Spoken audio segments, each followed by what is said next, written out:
রাঙামাটির বাঘাইছড়ির সাজেক পর্যটন কেন্দ্র থেকে ফেরার পথে চাঁদের গাড়ি নামে পরিচিত পর্যটকবাহী একটি 4 হুইল জিপ উল্টে সড়কের 30 ফুট নিচে পড়ে গেছে।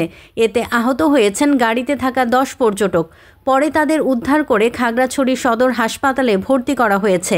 শনিবার সকালে সাজেকের হাউসপাড়া এলাকায় এই দুর্ঘটনা ঘটে।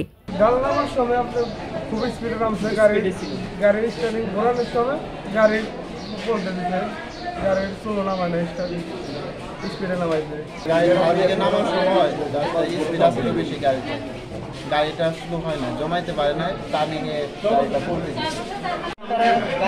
পড়ে গেছে। আমরা নামছি তখন, অর্থাৎ গাড়ি উল্টানো অবস্থায়। তারপরে এখান থেকে তাদেরকে টেনে তোলানো হয়েছে এবং কন্ট্রোল রুমে কল করে যোগাযোগ করা হয়েছে। তারা আসার আগ পর্যন্ত আমরা ওয়েট করছি। দেন আমাদের জিপ গাড়িতে তাদেরকে 5 জনকে সাথে নিয়ে আসছে। এই বিষয়ে সাজেক থানার ভারপ্রাপ্ত কর্মকর্তা কনক সরকার বলেন, পর্যটকরা সাভারের ধামরাই ও ব্রাহ্মণবাড়িয়ার নবীনগরের বাসিন্দা। সাজেক ভ্রমণ শেষে সকালে খাগড়াছড়িতে ফিরছিলেন ওই পর্যটকরা।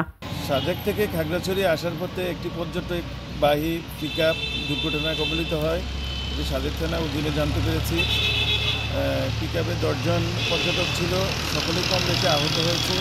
এর মধ্যে একজনের অবস্থা গুরুতর অবস্থায় আহত ব্যক্তিকে চট্টগ্রাম মেডিকেল কলেজে রেফার করা হয়েছে। অন্যান্যদের অবস্থা এখন স্থিতিশীল। আমরা ঘটনার সংঘটিত দুর্ঘটনায় আহত ব্যক্তিদের দেখে এসেছি এবং তাদের খোঁজখবর নিয়ে এসেছি। Double million offer Walton fridge কিনে পেতে পারেন 20 লক্ষ টাকা, রয়েছে কোটি কোটি টাকার নিশ্চিত উপহার।